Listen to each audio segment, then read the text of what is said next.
The Senate Committee on Banking, Housing, and Urban Affairs will come to order. Today's hearing, as usual, is in the hybrid format. Witnesses are in person. The witness, Commissioner Gensler, nice to see you, Chair.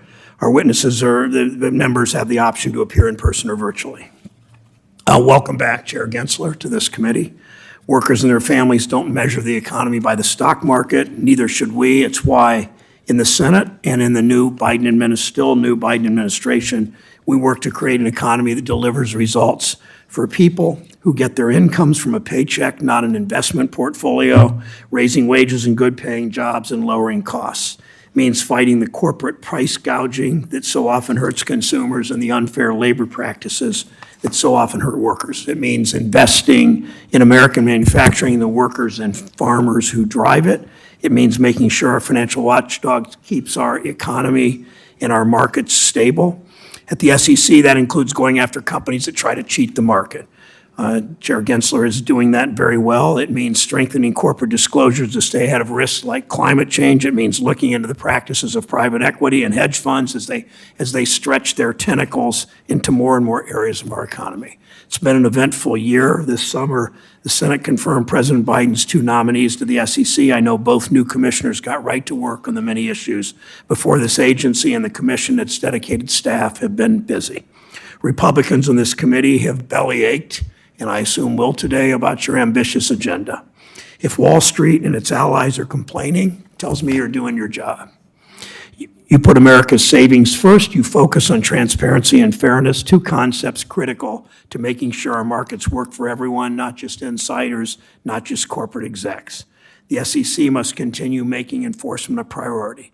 Bad actors are always coming up with new schemes to separate people from their hard-earned money or to cheat the rules to gain a little bit more for themselves. Under your watch, SEC's increased prosecution for insider trading, which, as of course you know, under the Trump administration had fallen to the lowest level in a generation.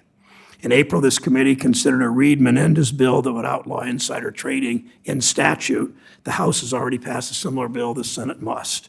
Last month, we saw the successful results of bipartisan work of our committee members to improve transparency and fight fraud. In 2020, Senator Kennedy, who's sitting to my left, more or less, and Senator Van Hollen pushed for the passage of the Holding Foreign Companies Accountable Act, a bill to stop the U.S. stock exchange trading of foreign companies with China-based auditors that refuse to comply with our oversight laws. Because that law jump-started negotiations, the Public Company Accounting Oversight Board signed an agreement with Chinese authorities that will finally allow auditors to begin inspections. In March, the President signed an executive order establishing a whole-of-government strategy for digital assets, while agencies across our government look at how we respond to the growth of crypto and best protect Americans' money. We know the SEC continues to enforce the laws, going after crypto tokens that violate security laws, shutting down crypto Ponzi schemes, charging insider trading crimes in crypto. Over the last year in the Banking, Housing, and Urban Affairs Committee, we've looked at how crypto assets are used in scams and frauds and play a role in illicit finance. We heard from Treasury Undersecretary who testified on the President's Working Group report on stablecoin. This morning, the Ag Committee downstairs, and Senator Smith and I on this committee, on the Democratic side, sit on both these committees, is considering a crypto bill sponsored by Senator Stabenow and Boozman that focuses on digital commodities. I appreciate their work to create regulation in the crypto space. It's critical, though, that we are careful and deliberate in drawing jurisdictional lines. In this kind of regulation, we have to prevent gaps and close loopholes that can be exploited or abused. It's not easy. It's why action by the Agriculture Committee and the Commodities Future Trading Commission, an agency Chair Gensler is very familiar with, why that action is welcome. But we also know it's not enough. When Congress wrote Dodd-Frank, we fixed the problems in the oversight of over-the-counter derivatives market. It's a lesson we need to remember, thinking of the damage that was done when it comes to crypto. Our regulators need to work together to make sure investors and consumers and market stability come first. SEC's work on climate risk disclosure is an important example of how to improve the market's understanding of risk and to provide transparency and comparability. Clarity and uniformity are key. If only a subset of companies provides disclosure, and they do so in whatever form they want, That doesn't serve anyone. Investors outside the U.S. already benefit from standardized climate risk disclosure. It's time the U.S. market did as well.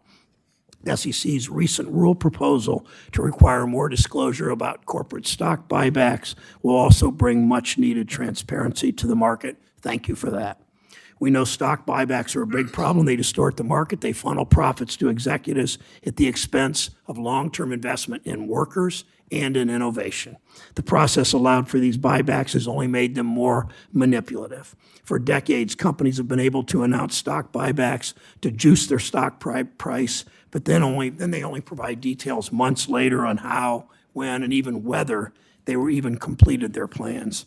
Under SEC's new proposal, the market and the SEC would understand when companies are buying their stock and if executives are buying or selling at the same time.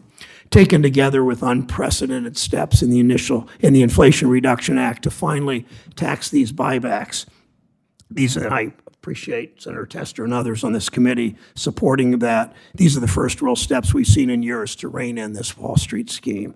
Another example of a new president of the United States who fights for workers and sides with workers. Chair Gensler, I look forward to hearing more about other ways the SEC is working to hold bad actors accountable and protect Americans who invest their hard-earned money in the markets. Senator Toomey, Ranking Member Toomey. Thank you, Mr. Chairman. Chairman Gensler, welcome back to the committee. Good to see you again. The SEC, as we all know, has a critical role to play in protecting investors, maintaining fair, orderly, and efficient markets, and facilitating capital formation. Unfortunately, some of the SEC's recent actions and inactions raise concern about how well it's carrying out this important mission. Take, for example, the SEC's handling of crypto lending platforms like Celsius and Voyager. Celsius and Voyager were offering interest rates as high as 18% if customers would lend their digital assets to them. The firms would then lend that crypto to presumably other larger investors to make short-term bets on crypto markets. But once the crypto sell-off began, many borrowers couldn't pay their debts, and these platforms froze customer accounts. The SEC did take enforcement action against BlockFi for similar activities last winter, yet somehow let Celsius and Voyager continue through this spring when both companies blew up and found themselves in bankruptcy, with investors staring at billions in losses. Where was the SEC? And where's the SEC been in clarifying the rules of the road for crypto market participants? The chairman insists in his written testimony that, and I quote, the vast majority, end quote, of crypto tokens are securities. But he's also acknowledged that Bitcoin is not. Now, presumably, that's because Bitcoin is so thoroughly decentralized. But that naturally raises the question, where on the decentralization continuum does a token cease to be a security? Now, most of these tokens don't even have a financial claim on the issuer. Doesn't that make these tokens very different from at least the vast majority of ordinary securities? And if the chairman is right that most tokens should be considered securities, then as he himself states in his written testimony, and I quote, it follows that many crypto intermediaries are transacting in securities and have to register with the SEC in some capacity, end quote. But crypto transactions typically can be settled in real time on-chain and without intermediaries. As a result, crypto intermediaries often serve different customer needs, they've got different business models, and they pose different risks than traditional securities intermediaries. All of that raises the question, what is the crypto-specific roadmap for these crypto intermediaries to register? Stepping back, I think there's a larger problem here. As Bloomberg columnist Matt Levine put it, and I quote, Chairman Gensler's posture is that he should be in charge of writing the rules for crypto, but not write them. I just don't see how that can work, end quote. I think Mr. Levine has a good point. Given the novel nature of these tokens, really Congress ought to step in and provide clarity. In particular, we need to revisit the definition of security as part of a larger effort to tailor a regulatory framework that is calibrated to the unique risks and activities of the crypto market. As I've said, crypto tokens have varying degrees of decentralization. They usually do not have a financial claim on the issuer and typically can be settled in real time without intermediaries. These are very major and important differences from traditional securities, and they merit a clearly stated and tailored regulatory framework. Now, while the SEC has failed to provide the regulatory clarity in the crypto markets, it's been issuing numerous controversial and burdensome rules and proposed rules in the ordinary securities market. Top of that list is the SEC's climate disclosure rule. Public companies are already legally required, to disclose material climate change information. The proposed rule, however, would go much further, to require disclosure of exceedingly extensive global warming data. This data will be enormously expensive to collect, but almost none of it will be material to a business's finances. For annual reports alone, the SEC estimates that aggregate external compliance costs for issuers will increase from $1.9 billion per year to $5.2 billion per year if the SEC's proposed climate disclosure rule becomes effective. The SEC itself, again, estimates that the external compliance cost of a company going public will increase by more than 5 times at a time when excessive regulatory costs are already resulting in ever fewer companies going public. The cost of compliance will be more material to the investor than the information itself. But, of course, the climate disclosure rule isn't really about informed investment decision. It's about equipping climate activists with data to run political pressure campaigns against companies, which will often be to the detriment of shareholders. The end game is to discourage capital investment in oil, in natural gas, and other traditional energy industries, and we've seen how well that's working out in Europe. The SEC is wading into controversial public policy debates that are far outside its mission and its expertise, and they're doing it without the legal authority to do so. And in the process, the SEC risks politicizing the agency, slowing economic growth, increasing inflation, and possibly even undermining national security. So given the importance of these issues, Banking Committee Republicans have written to the SEC asking basic questions about how the SEC developed the climate disclosure rule. Instead of providing real substantive answers, the SEC has been stonewalling us. Well, the SEC may not want to answer to Congress on its climate disclosure rule, but ultimately, the SEC will have to answer to the courts, which should make it nervous. The Supreme Court has repeatedly held, and I quote, "Congress does not alter the fundamental details of a regulatory scheme in vague terms or ancillary provisions. It does not, one might say, hide elephants in mouse holes," end quote. This summer, the Supreme Court applied this sensible principle in the West Virginia versus EPA case. There, it ruled that the executive branch and its agencies cannot use novel interpretations of existing law to pretend that they've got a legal authority to support sweeping policy changes, including on climate change, that Congress never intended. Well, that's precisely what the SEC appears to be trying to do with its climate disclosure rule. The SEC should consider itself to be on notice by the court that the separation of powers still exists and will be upheld. Thank you, Mr. Chairman. Thank you, Senator Toomey. Today we'll hear from Securities and Exchange Commission Chair Gary Gensler. This is his annual trip here, but he sometimes does that more often, and we thank him for that. Chair Gensler, you're particularly welcome because we have a very good, well above average turnout today, so enjoy that. But thank you for joining us, Chair Gensler. Chair Brown, Ranking Member Toomey, and members of the committee, I'm honored to appear here before you today. I want to start just by thanking you, this committee, and all of Congress for confirming our 2 new commissioners, Mark Ueda, who I know worked up here on the Hill, Jaime Lizarga, who worked on the other side of the Capitol for 32 years, terrific commissioners. It's welcome that we have a full complement. As is customary, I want to say that I'm speaking for myself. I don't speak on behalf of the fellow commissioners or the staff in this hearing. I'd like to start by just discussing 2 key years in policymaking a while back, 1933, 1934. I think it was when Chair Fletcher sat in this seat, Chair Brown, if I recall my history right. But it was in the middle of the Great Depression, and President Roosevelt and Congress addressed the crisis through a number of landmark reforms. And among them, Congress and FDR came together to craft the first 2 federal securities laws. 1933, President Roosevelt also suspended the use of the gold standard. In other words, in those 2 critical years, one could say that we replaced one gold standard with, I'd like to say, another, the securities laws.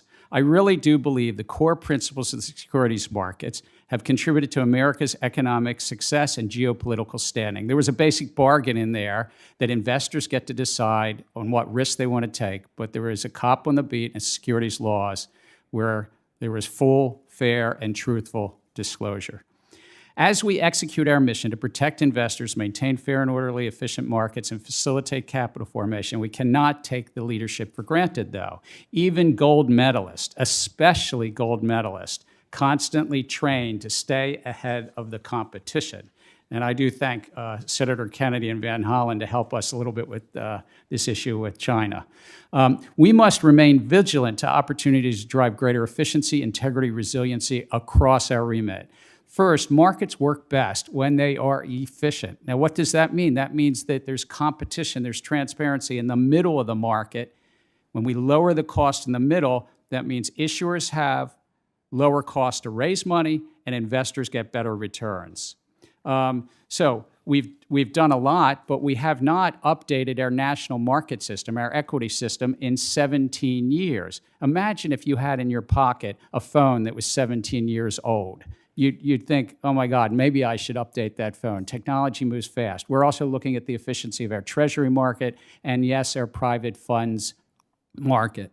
Issuers and investors also would benefit from greater competition because it lowers the cost of capital, as I said. Second, our system works best when there's integrity in the market. And hence, we have rule proposals to bring greater integrity into the market around special purpose acquisition companies, the insiders, trading plans, and so forth. But another area is crypto, as Ranking Member Toomey raised. Of the nearly 10,000 tokens in the crypto market, I do believe that the vast majority are securities. Offers and sales of these securities tokens are covered by the securities laws. And given that, as the Ranking Member quoted me as saying, it follows that many crypto intermediaries are transacting in securities and have to register with the SEC in some capacity. I would note when Chair Fletcher was in that seat, there was not central electronic clearing, and you could actually exchange the security person to person in a paper form. Thus, staff is working with market participants to help ensure investors get time-tested protections in the market. In that work, and any work that Congress does, I do think we have to make sure that we don't inadvertently undermine the securities laws underlying a $100 trillion capital market. We can't, that's the sort of mother lode. That's our capital markets. Crypto is 1/100th that size. Third, markets work best when they're resilient, both in normal times and stress. We've seen those stresses in 2008 and 2020. History tells us no doubt we'll have stresses again in the future. That's just the nature of economics and finance. Thus, we have a number of projects on resiliency. This includes shortening the settlement cycle. This includes the work we're doing in the Treasury markets. It includes the work we're doing around money market funds and open-end funds and cybersecurity. In all our work, we are anchored by the laws Congress pass, the court's interpretation of those laws, economic analysis, and public input. And as the Commission, we benefit greatly from public input, including from Congress and this committee members, and I stand ready to meet with any of you one-on-one, nearly any time you want. We benefit from that feedback. Our capital markets are the gold standard. Let's do everything we can to keep them that way. I thank you. I look forward to questions. Thank you, Chair Gensler. And I think that what you said, and I've heard you say this before in smaller groups, publicly, bigger groups, that we can't allow the crypto market to undermine the $100 trillion capital market. That's fundamentally our job here. Consumer protections, all that, but fundamentally that is our job in the Banking, Housing, Urban Affairs Committee, and that is yours. You've made improving transparency and corporate disclosures a priority in addition to the climate risk disclosures, enhanced stock buyback information I mentioned earlier. The Commission is addressing cybersecurity risks, improving visibility, if you will, into concentrated ownership of stocks. Discuss briefly why it's critical that we improve these types of disclosures for investments, large and small investors, and for how markets operate. I would say there's two core things, and it goes back to our founding. One was this basic bargain that investors get to decide as long as they get the full and fair disclosure, material disclosures, but full and fair disclosures, and they get to decide, and you can't defraud them and mislead them. That lowers the cost of capital, actually, because then there's trust in the market. The second thing that transparency does is it helps promote competition in the markets. And competition, that's the nature of things. It promotes our economies as well.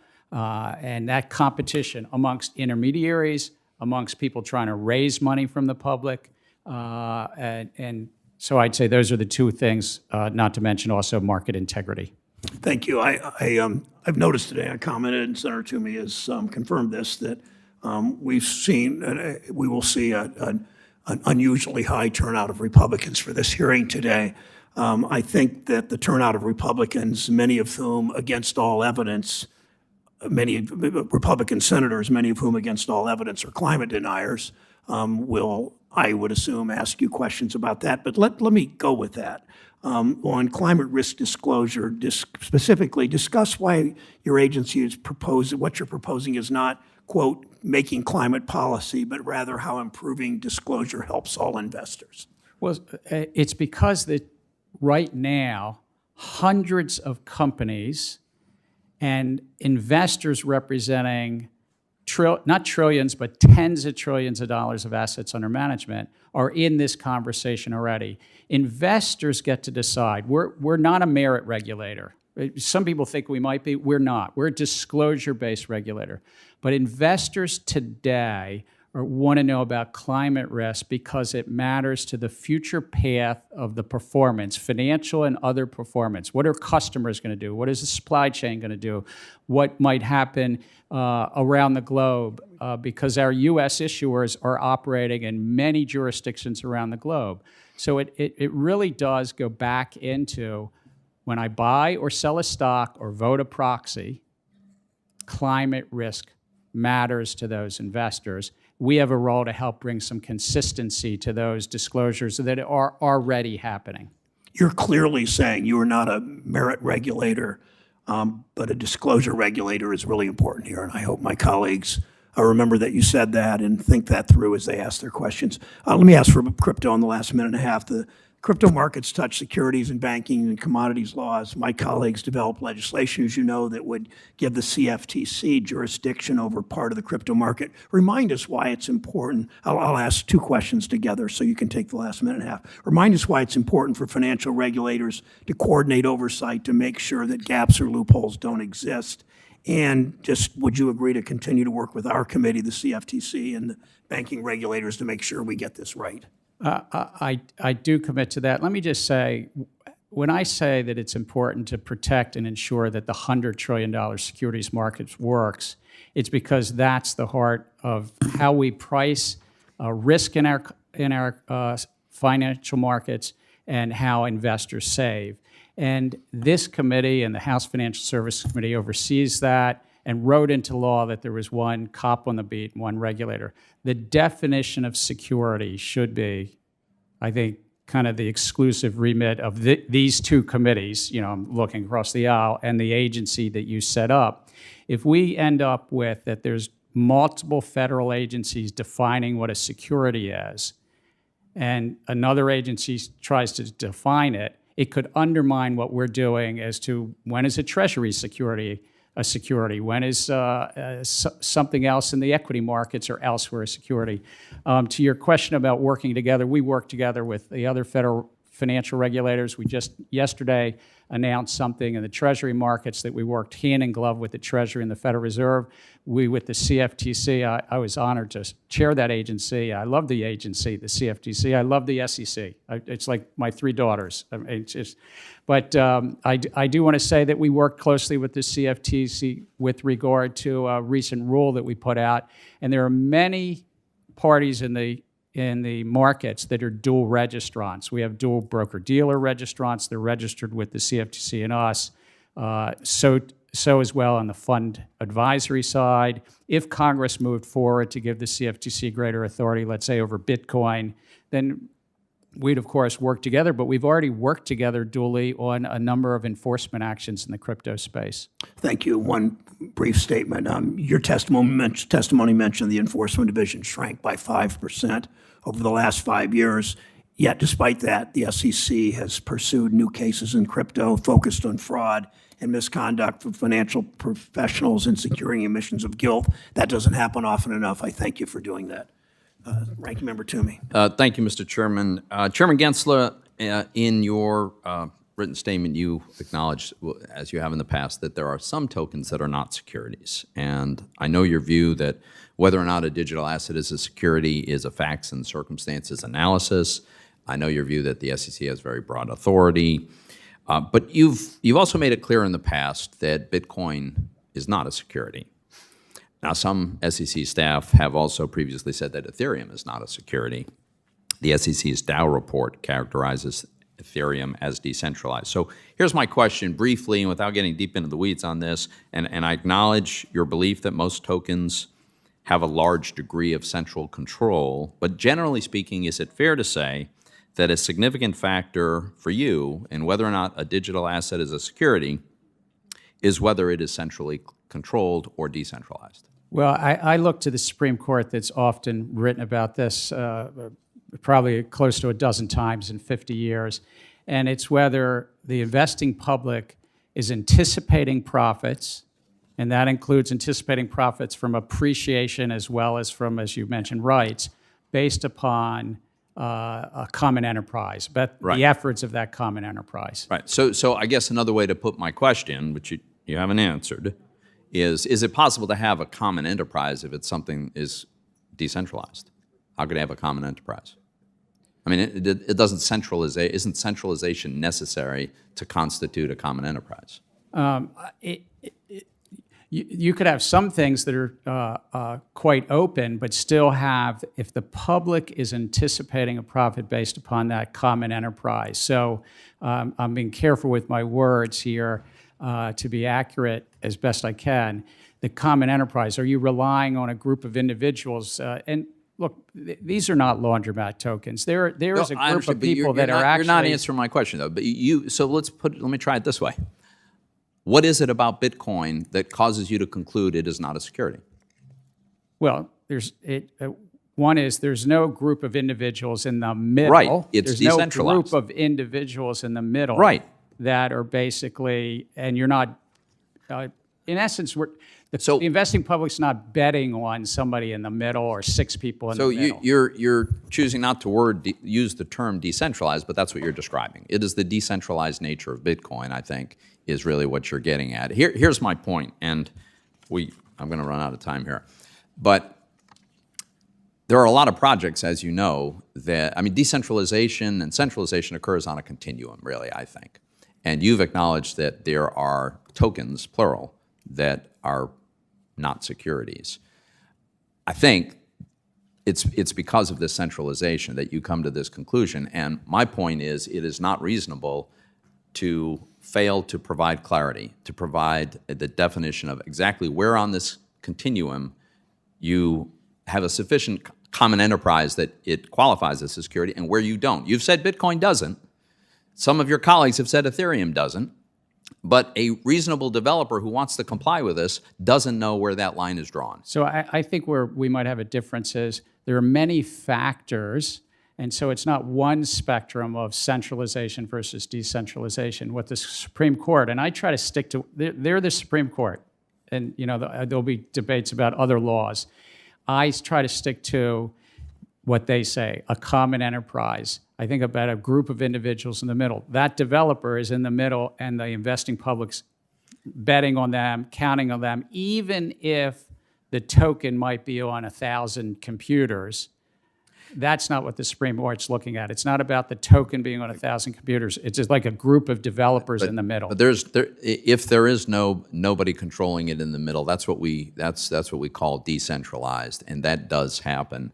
As you know, of course, the Howey test requires all four of the tests to be met in order for something to be defined as a security. Let me move on to another related issue, which is, as I said in my opening statement, I don't think that the SEC has provided a crypto-specific roadmap to the registration of crypto intermediaries.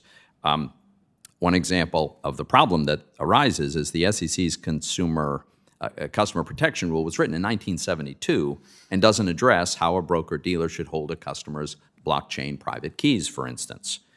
Now, I know the SEC claims to have provided relief, but the relief has very onerous contingencies. It's time-limited, and my understanding is few, if any, broker-dealers have been able to comply. So I know you've said many times you want to have the industry, the intermediaries, come in and have a conversation with the SEC about this. But wouldn't it be better if the SEC came out and laid out how you would apply the rules and regulations to these novel devices? So we're in conversations with a number of these intermediaries across the exchange, the lending, the broker-dealer, the custody space. As I've said a year ago, in the lending space, people should make no mistake. And I think it sounds like, Senator, you and I might even agree that the lending platforms are under Right. the securities laws. Right. But in the exchange space and the broker-dealer space, I accept that people have not come in and used what was put in place under Chair Clayton, that broker-dealer custody rule that you mentioned. And so I've said to staff, let's use everything in our regulatory toolkit, whether it's exemptive orders and others, to help facilitate and get this industry. People will not have trust in this space unless it comes into investor protection. So I'm out of time, Mr. Chairman. So I would just say my concern is that the approach you're taking with these one-off discussions, if it did even result in an opportunity to comply, it'd be this idiosyncratic exemptive order negotiated with a single company. And that's not a good way to pass rules. It ought to be through the APA and a very public process. If the chair would forgive me, I think we've been very clear through 70 or 80 actions, starting with that Dow order, the Munchie order, and many others, and they were full votes of the commission, they're not just staff. Secondly, I just look at other times in the history, the SEC and the asset-backed securities market took 10 or 11 years where they did these, as you would say, exemptive orders or relief to individual issuers, and did a rule at the end of that 10 or 11 years based upon all that experience. So we actually believe it's worthwhile to talk to the industry, talk to the market participants, and get them registered. Thank you, Mr. Chair. Senator Tester of Montana is recognized. Yeah, thank you, Mr. Chairman. I want to thank you, Chairman Gensler, for being here as always. Recently, I led a group of my colleagues writing to you about your process for a significant number of proposals that the SEC has been working on over the last year. I would think that you would agree that it is important that there is sufficient opportunity for stakeholder input and feedback. One of those proposals that I've been hearing about is the enhancement and the standardization of climate-related disclosures for investors. You probably know that I'm a farmer. This is my wife and I's 45th harvest, as a matter of fact. And as a working farmer, I can tell you that I can understand the importance of considering the impacts of climate change. This year was our second worst harvest due to drought. Last year, due to extreme weather conditions, was our worst harvest. So climate change is real, and it appears like it ain't going away. So we've got some issues to deal with. I also know, though, that access to capital and markets to sell our product and to produce our product is really important. And I can tell you I understand the burden of reporting information. I get surveys nearly every day about what I'm doing as a farmer. This week, there were a number of farm groups that were in that I visited with virtually and in person, a number of banks, and they were concerned about this rule.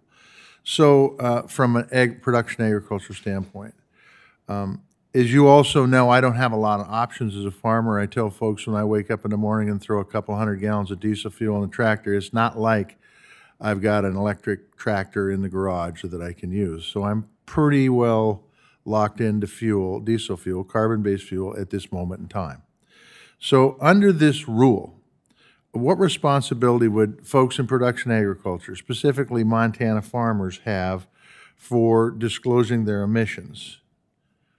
I thank you for that question. Presuming that those farmers are not public company, they don't come under the rule. But we have heard from various farm bureaus, and of course the American Farm Bureau Federation, Zippy Duval and I have talked about this, and maybe other members probably know Zippy. And public companies would have an obligation under the proposal with regard to greenhouse gas emissions, their own emissions, and then we say in the rule that they estimate their supply chain emissions if it's material. So it's got a materiality catch, but it's just that they estimate, and we've heard some folks in the farm and community, thank you, the farm community, that they're concerned. And so we're taking a very close look at that amongst our 14,000 other comments on this. So let me give you a scenario. Markets are really important. I like to direct market as much as I can, but not much is direct marketed off of my farm, okay? I sell to publicly owned companies, okay? Let's just take wheat, for example.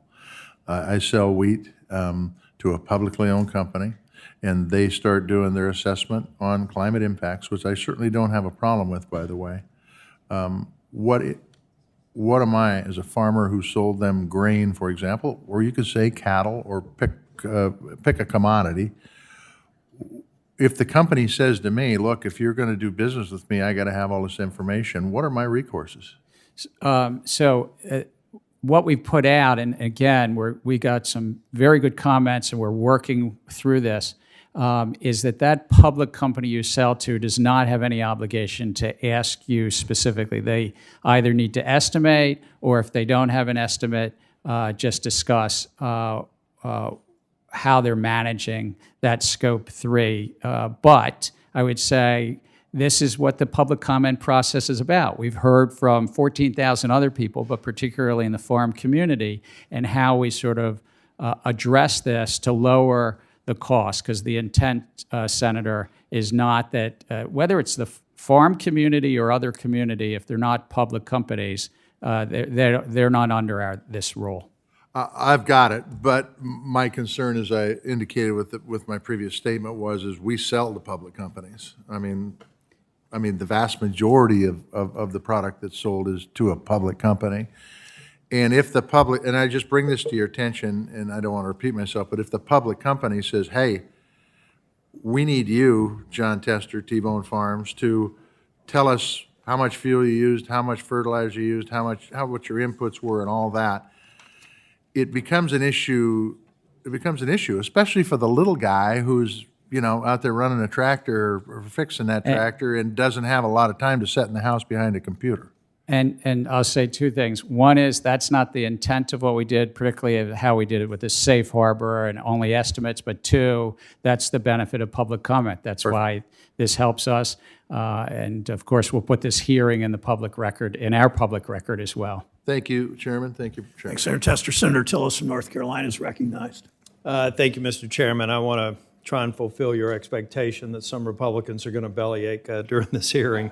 Thrilled you listened to my opening statement. I did, and I also listened to Senator Toomey's. I've been watching this in my office, and want to get back to something that Senator Toomey mentioned. We've sent a oversight request several months ago. I think a follow-up on July the 21st, and looking for a written response to our oversight request. So, Chairman Gensler, I know your office in the initial response provided a one-page response that suggested that we meet with staff. I'm kind of curious when we could expect a specific written response to the oversight request that Republicans have sent you.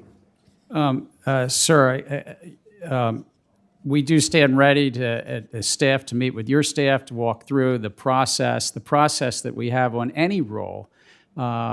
We put out to the public in that release was in hundreds of pages, our economic analysis and the rationale and reasons for that. About 500 pages long. That is correct. That is correct. And we stand ready again to meet and walk through that process with you. Then I guess maybe we can just get a commitment. There may be other members who are interested, but absent a written response, getting a commitment from you to meet so that we can go through and get the answers to the specific questions we had in the oversight request. We stand ready to have staff meet to go through and generally talk about the process. I mean, I want to be careful because it's really about to talk about and try to address the questions that you have and the concerns. But again, this rule is rooted in decades of law, and it's about a conversation that's already going on between public companies and their investors. And investors, I think, would benefit if we can bring some consistency to this fragmented disclosure that's happening now. We may follow up with staff, but we're going to continue. First, again, congratulations on your confirmation, but we're going to continue to press on answers to some of the specific questions. But thank you for that. The U.S. Treasury market is the single most important market in the world. Do you agree with that? It's the base upon which the rest of our capital markets is. It does a lot. It's important in monetary policy. It's important in protecting retirement savings for U.S. workers. We can run down a long list. I think your recent SEC proposal could inadvertently curtail involvement and liquidity in the Treasury market. I'm kind of curious, did the Commission really intend to require customers to register as dealers? We put out a proposal earlier this year based on a 1986 law about dealer registration. Yeah. My understanding is the proposal would classify any firm as a dealer if it transacts more than a specified amount per month. Is that true? There was two prongs, but yes, it had over $25 billion a month. So how would a pension fund that frequently transacts in the Treasury market and exceeds the trading threshold set by the Commission in order to protect the retirement savings of its members be considered a dealer under any common sense interpretation? It's about whether you hold yourself out the statutory definition is about holding yourself out regularly and transacting in a marketplace. There is not, by the way, that number, and we go through this economics in the proposal, would not cover pension funds as we know it today. So the nature of the trading would matter too? It's the size and scale of the Treasury market, as large as they are. It's also that their pension funds aren't trading at those types of level that you mentioned. Where I've got a series of other questions, but it would take me probably longer to ask it than I have time remaining, so we will be submitting several questions for the record. And again, I want to go back to the oversight request. We need to kind of figure out how we can get the specific answers to the question. I'm happy to have my staff meet with you, but we would also like to get a formal written response to the request that we've now requested a response in writing. A discussion's good, but we'll continue to press for that. Thank you. Thank you, Senator. Thanks, Senator. Senator Menendez. Thank you. Thank you, Mr. Chairman. Chairman Gensler, the last time you came before the committee, I asked you to move expeditiously to adopt the Asset Management Advisory Committee's recommendations on diversity. And last October, 22 senators, including 9 members of this committee, sent you a letter supporting the recommendations and asking for immediate approval. Can you give us an update on the status of adopting these recommendations? So I thank you, Senator. We've looked at, there was 4 recommendations, and there's some subpoints in those recommendations, and we working, and I think we've informed your staff about this with regard to 2 important ones in there.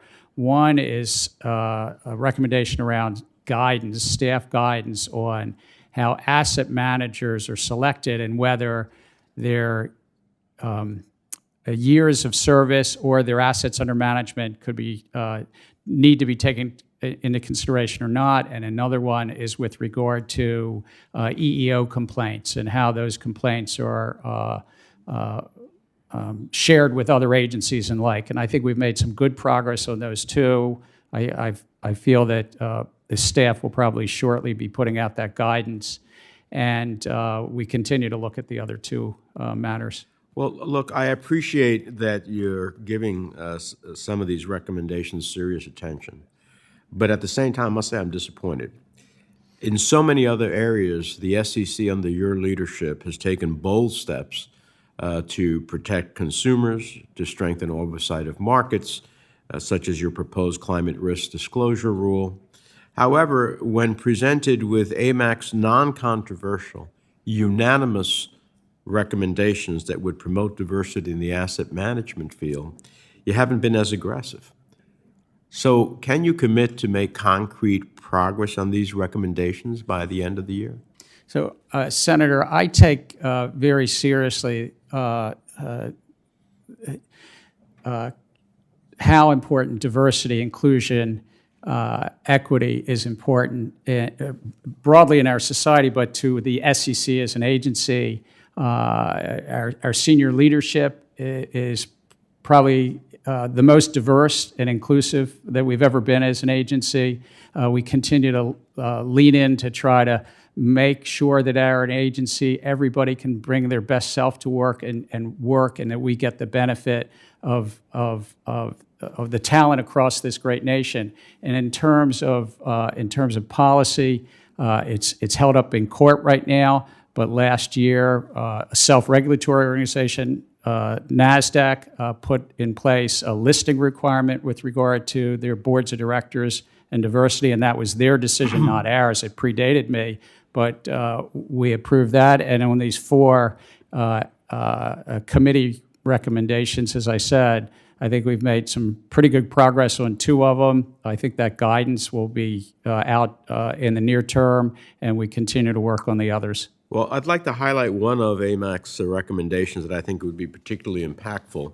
The AMAC recommended that the SEC require enhanced disclosure by investment companies and investment advisors regarding diversity within their workforce and leadership.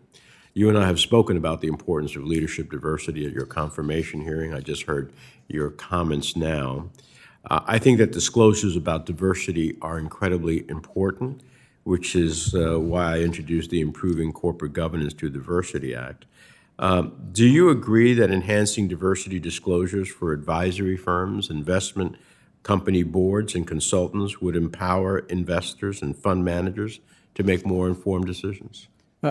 Again, as I said, I think that we benefit in our organization at the SEC and in our great nation by tapping into the talents across this our diverse nation, and we're continue to look at this recommendation of AMAC with regard to disclosures. Well, one of the key findings of the AMAC study is that, and for my colleagues, AMAC is an advisory board that is created, under the I believe it's the SEC.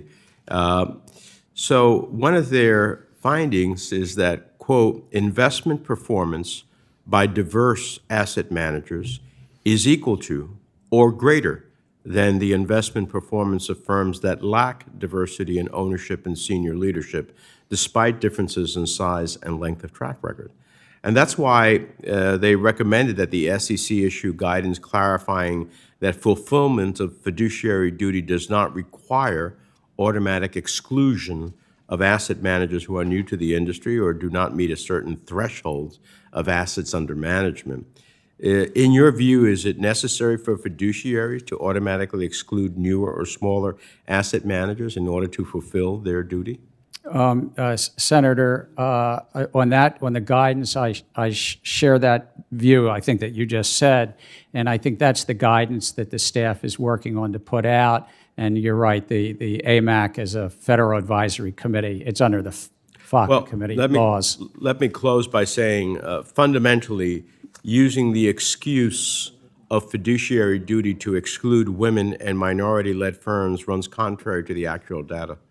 AMAC's study, along with a host of other studies by McKinsey, for example, and others, have repeatedly shown that diversely led firms outperform their non-diverse counterparts. And so, given this data, I think that we can agree that new or smaller asset managers being automatically excluded under the guise of fiduciary duty is actually not helping investors, it's harming them. And so that's why I've been pressing on these issues. We'll continue to work with you. We hope to have a robust response by the Commission. Thank you, Mr. Chairman. Thanks, Senator. Senator Kennedy from Louisiana is recognized. Thank you, Mr. Chairman. Thank you, Mr. Chairman, for being here today. I want to also thank you for you and your colleagues' good work on implementing the Holding Foreign Companies Accountable Act.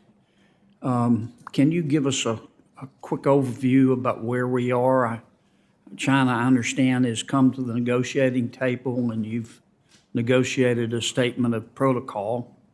Could you give us an update on the status of your good efforts? Yes, and again, I want to thank you because Senator Van Hollen just came in and you shepherded that through. And I think that the Holding Foreign Companies Accountable Act gave us the additional leverage to work with Chair Williams down at the PCOB, and we had numerous meetings with the Chinese. We said to the Chinese last August, a year plus ago, that we wouldn't be willing to send the inspectors over to China to look at the audit work papers and the like, unless we could get a very detailed, prescriptive statement of protocol to effectuate the will of Congress. And at its core, it's that how can you trust the numbers in these Chinese companies unless there's somebody in the U.S. who's auditing the auditor, so to speak, technically inspecting and investigating. Mm-hmm. They did sign that. We thought it was important to get that signed. The PCOB is sending inspectors over. I think they're on flights tomorrow because I think it starts Monday the 19th. And it takes about 8 to 10 weeks to get through. So we'll probably know somewhere around Thanksgiving or early December. And I don't know if the Chinese are going to comply. They've told me. I mean, the Ministry of Finance have told me directly on WebEx calls, and the China Securities Regulatory Commission has said they will comply, and it's pretty clear. No redactions in the work papers. Take testimony from whomever the PCOB needs to take testimony from. They can onward share the information to us, and they can pick whichever companies they want to look at. I'm not sure they'll comply either, but they move further toward compliance than at any point in the past. Senator Van Hollen and I have a bill that's passed the Senate, as you know, being considered by the House to move the deadline from 3 years to 2 years, with respect to which, if they don't comply, we tell them to leave our exchanges, and I think that might help if we can get that passed, and I appreciate your good efforts there. In my last 2 minutes, I wanted to shift gears on the climate risk disclosure, and I don't mean to be critical. I'm trying to understand, because I thought Senator Tester raised some very good questions. What's your best guess of the cost of compliance with your climate risk disclosure rules? So, one, I do support your accelerating Holding Foreign Companies Accountable Act to Thank 2 years versus 3, because I think it will continue to have the right leverage, even if the Chinese authorities, the Chinese regulators allow for compliance this year. What about next year? What about next year? So I do support that. Thank you. In terms of the climate role, we lay out in this proposal all the economic analysis, and I don't mean to speak for the numbers in that, but by company. What's your best guess, if you could? I'm sorry to interrupt you, Gary, but I've only got a minute left. What's your best guess of the cost of it to comply? So per company, we lay that out, and depending on the size, and I just don't want to misspeak, it's from a couple $100,000 to, I What's the apologize, total, $1 billion. though? And the total cost, I think Senator Toomey accurately quoted it. You weren't maybe in the room. It's measured in the single-digit billions across the entire economy. Okay. But what we benefit from is also people are coming in and giving us critical analysis of whether we're accurate. I'm sorry to interrupt, but I'm going to run out of time. Here's my question. It'll cost billions of dollars to comply. Those are scarce resources to the extent that people like Senator Tester have to spend the money to comply. They can't spend the money on something else. Presumably, the purpose of the rule is to focus investors' attention on the risk of climate change so that they will demand that companies do a better job. The purpose of which is to lower the world's temperatures. Am I okay? No, actually, but that's not the purpose. The purpose, I mean, I can speak for the 5-member commission, but also for myself. we're not a merit regulator. So the purpose actually is not to do what you said. I got it's you, but it's I just think- for investors I to get think- the I think- information. I think the people supporting the rule, that's their intention. That's not why I support it. Okay, fair enough, but I think that's what most people expect. You put pressure on the companies to disclose, shareholders put pressure, people do better job. But I'd like to see, while you're asking Senator Tester and the other people to estimate, I would like to see some sort of estimate of how much all this money spent on compliance is going to lower world temperatures. I mean, we're spending, I believe in clean air and bright water. I want to be able to eat and live indoors. But what bothers me is, while we're spending these trillions of dollars of scarce resources, India and China gets 60% of its energy from coal. China has 3,500 coal-fueled power plants. We've got less than 100. We don't have any kind of agreement with India or China for them to reduce emissions. So we spend all of this money and world temperatures are not reduced. And you give me Chair your thoughts? Gensler, answer the question briefly. Thank you. The good news is that's not what our authorities are and or what motivates this one commissioner. It's about actually helping investors get more consistent information, even if they want to invest in what might be brown assets rather than green assets. They will get more consistent information and will probably lower some of the greenwashing that's out there and other things like that. Thank you for your indulgence, Mr. Thank you, Chairman. Senator Kennedy. Senator Van Hollen of Maryland is recognized. Thank you, Mr. Chairman, and great to see you, Mr. Chairman. Great to see an SEC chairman from the great state of Maryland. It's great to see my senator. Yeah, right. Let me just pick up on the first point that Senator Kennedy raised in terms of implementation of the Holding Foreign Countries Accountable Act. I just want to thank you and your team for pursuing that. I also agree we should shorten the time period to 2 years, and I want to thank Senator Kennedy for his work on this. The idea, of course, was to make sure we protect American investors, especially smaller investors, by ensuring that all companies listed on our exchanges comply with our accounting rules. And I know you had very tough negotiations with China. Thank you for keeping us informed. The ultimate proof is in the pudding, right? Their execution of it. But I do want to salute you and your team for all your efforts to date on that.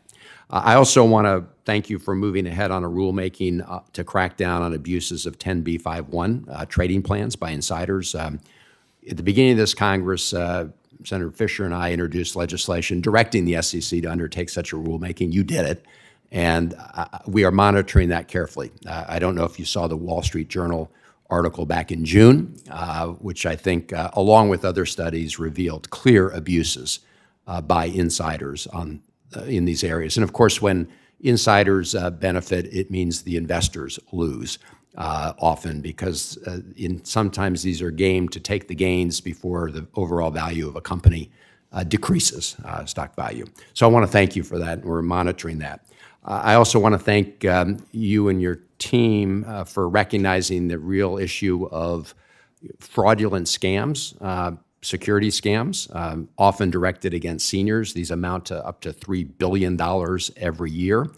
And we have a bipartisan bill here that I know the chairman and the ranking member are probably tired of hearing of, but I appreciate their I think, support for the bill, which is to empower states to better crack down on this fraud by creating a grant, federal grant through the SEC to help them out. And we've heard testimony on behalf of state insurance commissioners and state securities commissioners strongly indicating their support. So you recognize this is a big problem that we should deal with, do you not? Oh, I do. I think that fraud in, as you said, in the elder community, or sometimes it's affinity-based fraud, we see all too much of it at the SEC in our weekly enforcement meetings.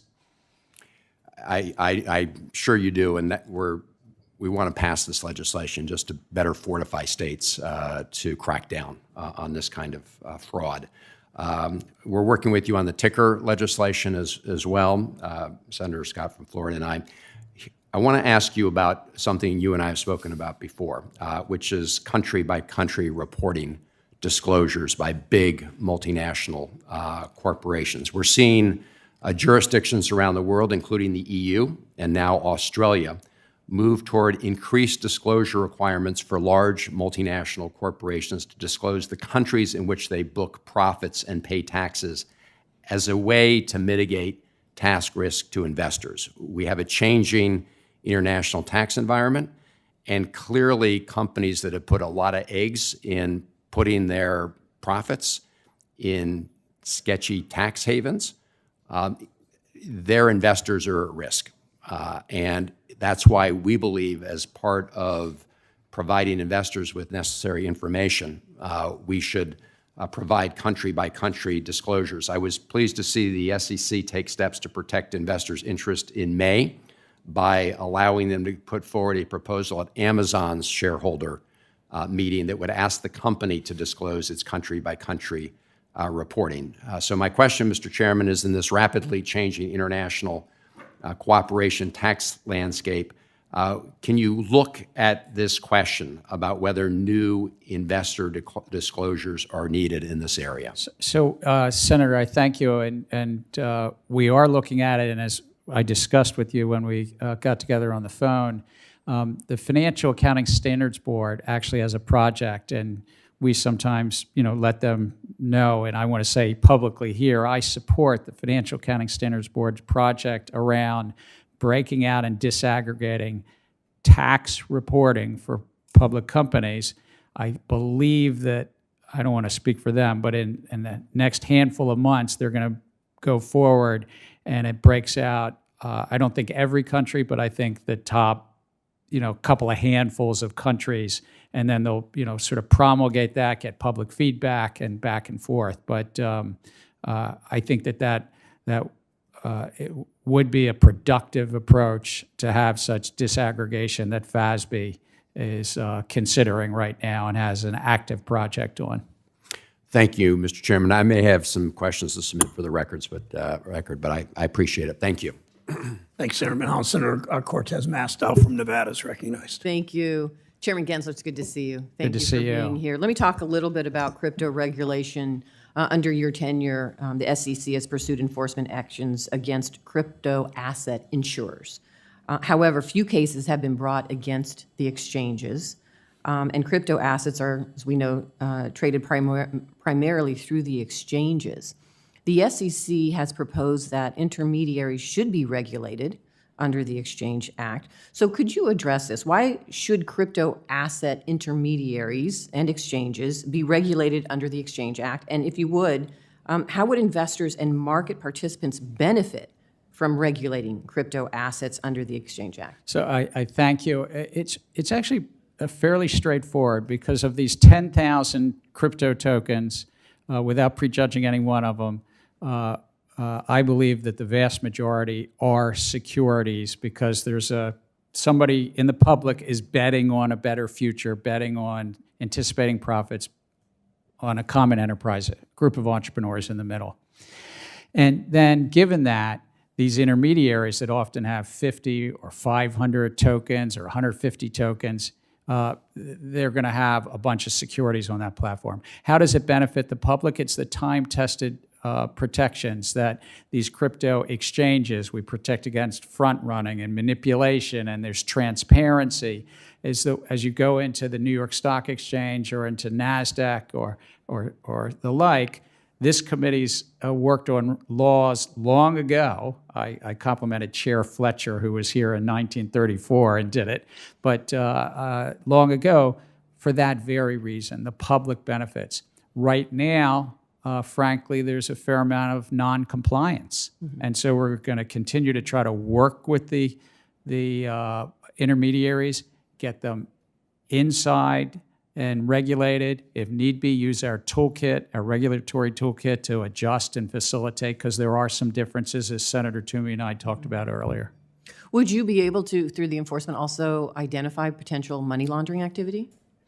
It's more the remit of the Department of Treasury. However, one of the key things under, as I understand the money laundering laws, the SEC has a role that our registrants, the exchanges, the broker-dealers, have certain compliance obligations over with Financial Crimes Enforcement Network at Treasury once they register, or whether they should register. And I believe it's even if they don't register, but they're legally required to, they have to comply with that. Thank you. Excuse me, let me jump back to, because I do think Senator Kennedy, and I appreciate his willingness to explore, to understand the issue of ESG and the requirement. My understanding, and thank you for your position and how you perceive that regulation, but because now we have a whole new generation of investors that are really conscious about green and going green, there are new investors now that are looking for ways to invest to be consistent with their values in this role, correct? There are also investors that are just thinking because of climate risk, it could affect the financial performance of a company, it could affect their supply chain, it could affect their competition, it could affect future regulation. So they're thinking about how to value today that future transition risk. Thank you. And then there was also conversation, and I appreciate this as well, about the issue of greenwashing. And I know some major global asset managers and climate advocates have stated that the ESG integration label could pose greenwashing risk. Can you talk a little bit about that and address that? So there are asset managers managing trillions of dollars that are saying to the public, we will invest your money, your money in something that's carbon neutral or green and the like. And so to me, it's about truth in advertising. And so we put out some proposals earlier this year to address what stands behind a name, literally the name of a fund, and are you living up to the obligations that you made or commitments you made to your investors when you asked for their money. And I think that's really important about the integrity, and it would address some of this, what's sometimes called greenwashing. All right. Thank you. Thank you, Mr. Chair. Thanks, Senator Cortez Masto. Senator Rounds from South Dakota is recognized. Thank you, Mr. Chairman. Well, I was going to start out today visiting a little bit about farmers and ranchers, but I understand that Senator Tester beat me to it. And I think the fact that we really do have a concern about the ambiguities that some of our farmers and ranchers have right now with what they're going to be expected to try to share with providers of products to them with regard to downstream environmental impacts really is of concern. And the ambiguity at which it's been left with what can be guesstimates and so forth is something that I really think you need to take a second look at. Senator, I concur with you. As we talked in the ante room earlier, we thought the proposal had the right balance because we said it's only an estimate. It's only public companies. It's only if it's material or they made a commitment to it and they have a big safe harbor. But we heard a lot from the farm bureaus, and so we're that's what we do. We take a look of all the public comments and see how we can ensure that it doesn't touch those private actors. And that's precisely what I really wanted to talk about it's one thing with the rules. It's another thing when there is an expectation that once the rules have been established, if they're really ambiguous, then that means that each time they have to come back to a regulator to ask whether or not what they're doing is accurate or not. And I think that causes some serious concerns for people that want to invest. So I just simply say, look, I mean, if you're making rules on these, and clearly you are making rules, a lot of them, let's be as precise as we can in them, and I think that'll eliminate a lot of the questions that are coming up, sir. Let me go into just a couple of items very quickly here. At a speech that you delivered last week, you quoted Joseph Kennedy saying, "No honest business should fear the SEC." You went on to say that given the nature of crypto investments, I recognize that it may be appropriate to be flexible in applying existing disclosure requirements. Matt Levine openly questioned that sentiment on a column for Bloomberg, stating the SEC has been suing crypto projects for illegally issuing securities for about 5 years now, but put in that time, it has not issued any rules or proposed any rules or put anything on its rulemaking agenda about adapting the securities and disclosure rules for crypto projects. I echo Mr. Levine's comments. It seems to me that you want to regulate an entire marketplace, but clearly it doesn't appear that you've got rules in place to do so at this time. In my mind, this is simply unacceptable. And I know that your background in the private sector you've got a great history in the private sector, so this is kind of confusing to us. I've heard from a variety of companies who claim they try to work with you and with your organization, but then you turn around and then you've hit them with some pretty heavy enforcement actions or slow walk the process. Mr. Chairman, you keep telling crypto entrepreneurs and the companies to come in and to register. Has anyone actually tried to do that? To answer your question, there's 6 companies that are actually registered under the disclosure regimes. I would say this, not liking the answer from the SEC doesn't mean there isn't guidance, just with all fairness. And most of these tokens, a vast majority, are securities, and thus the intermediaries are likely to be in non-compliance with securities laws right now. So we're really trying to work with them. We're talking to a wide swath of these organizations right now to get them properly registered, to get them inside the remit. And this is what we do. With all respect to Mr. Levine, we've been pretty clear. My predecessor, Chair Clayton, was through commission actions and in his public voice in front of this committee and others about this matter. And we're going to continue to protect the public as best we can. Thank you. As of August 2022, the SEC had proposed 32 new rules in just 11 months and is preparing at least another 19 for release in the next year. These are complex rulemakings that will greatly impact markets and capital formation. In addition to that, these rules are being implemented in an overlapping timeline and affect the same or interconnected financial products and market sectors. However, despite the linkages between the various proposals, the SEC has assessed the economic impact of each rule independently and in isolation from the others.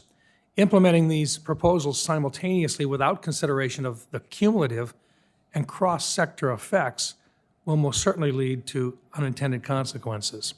Mr. Chairman, why has the SEC not considered the cumulative and the cross-sector effects when simultaneously implementing these proposals that most certainly could lead to negative and unintended consequences for our capital markets and broader economy? Senator, we actually do consider cross, even within any one of the 30. It's actually, as of yesterday, 34 to bring it up to date. Moving along. Moving along. I would note that Chair Clayton, during his 4 years, did a little over 60 final rules. We have about 50 on our docket. So and Chair Shapiro and Chair White were about the same 40 to 60 range during their 4 years.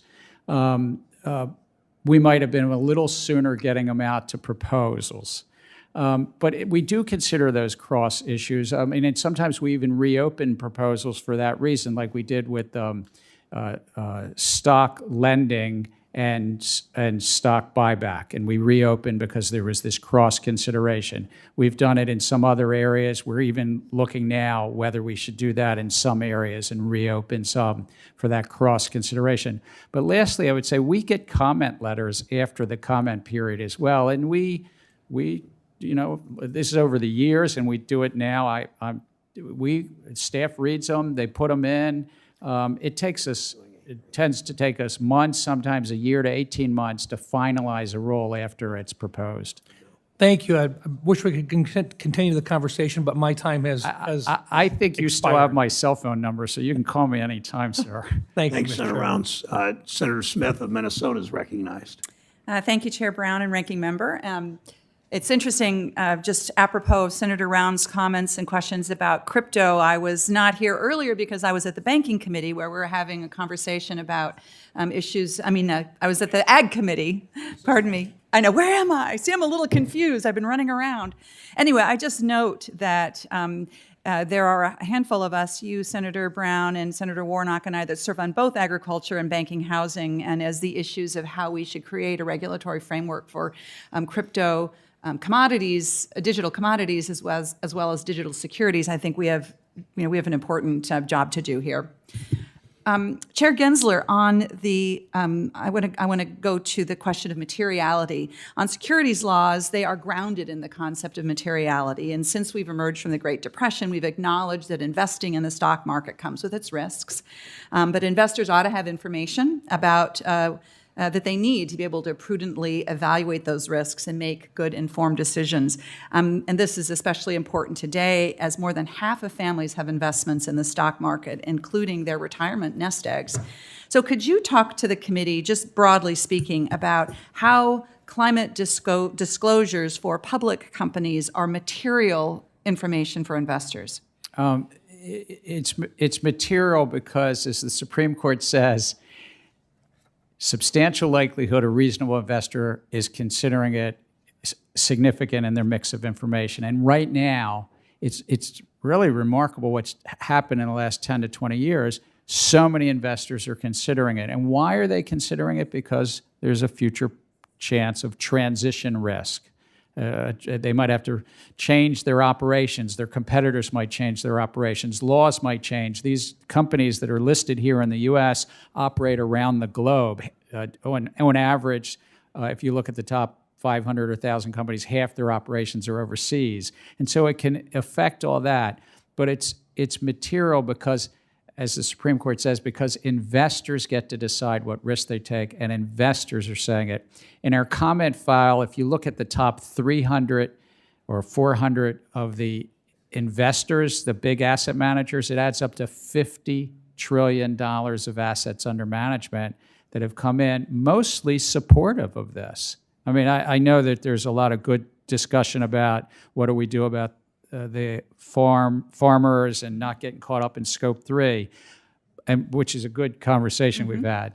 But mostly the investor community has come in these 14,000 comments supportive. And it's good for those investors to be able to understand what those risks are in a more comprehensive and clear way. Absolutely, and investors get to decide. If somebody says, I think those risks are significant, but a company's managing it well, I should invest in it. They might say that, I think that the market is overpricing a stock, and they might say, I want to sell that stock because I don't think this, I think that assets that are emitting a lot of emissions are still going to be really profitable. That's up to investors. On another topic I want to touch base on, I was pleased to see the SEC take action to increase transparency and accountability in the private fund market. Private funds, including private equity and hedge funds, have an outsized presence in our economy, $18 trillion in assets.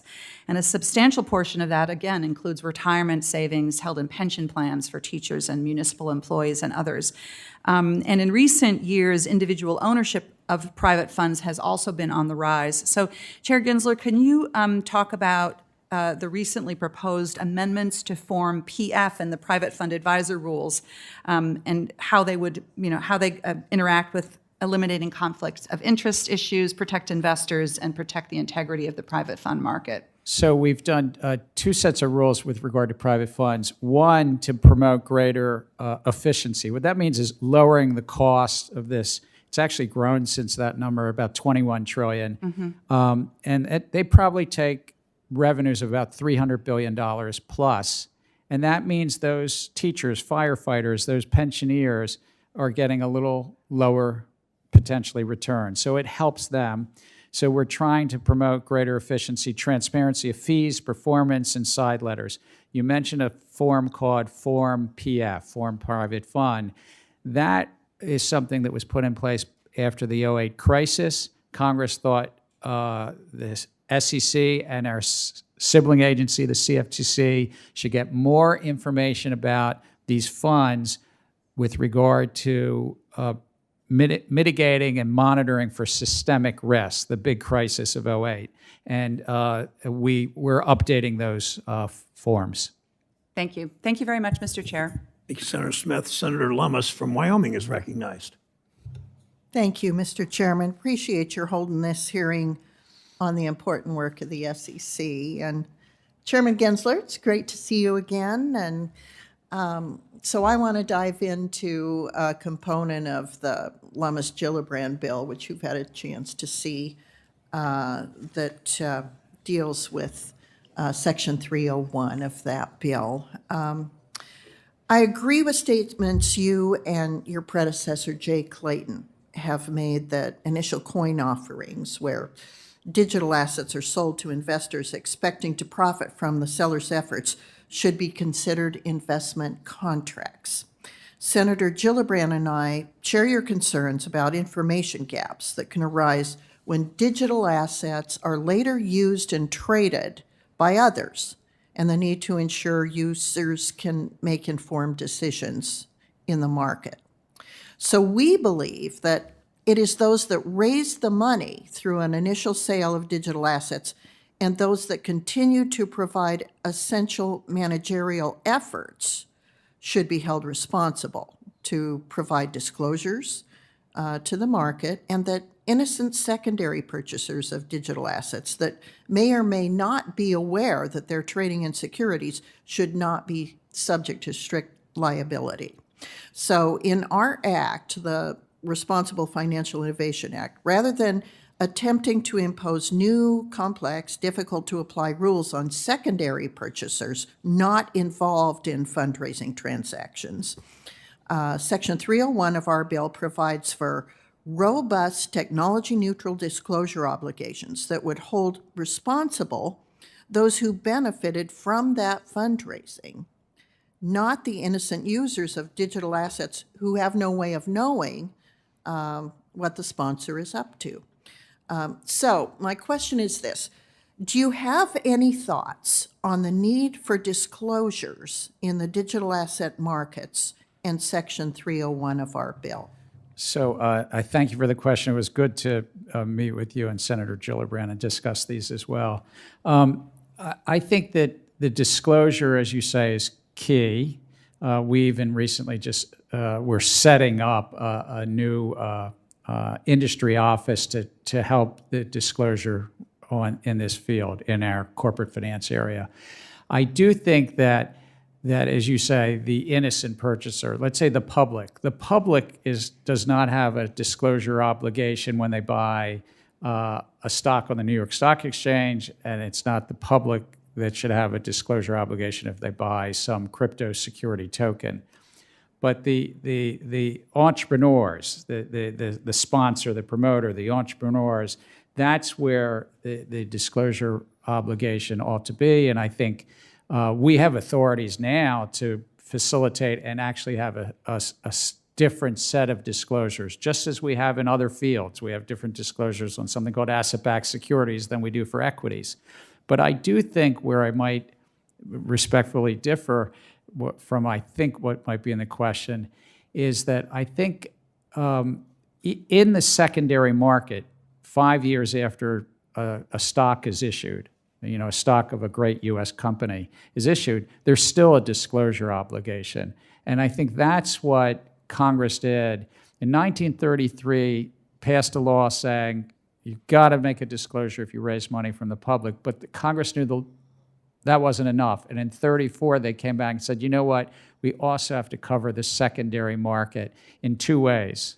Cover the intermediaries, like the stock exchange and the broker-dealers, but also say that there's got to be what's known as periodic reporting, the annual report. Mm-hmm. And so, or maybe there's no difference here, but I think that the investor should not have an obligation.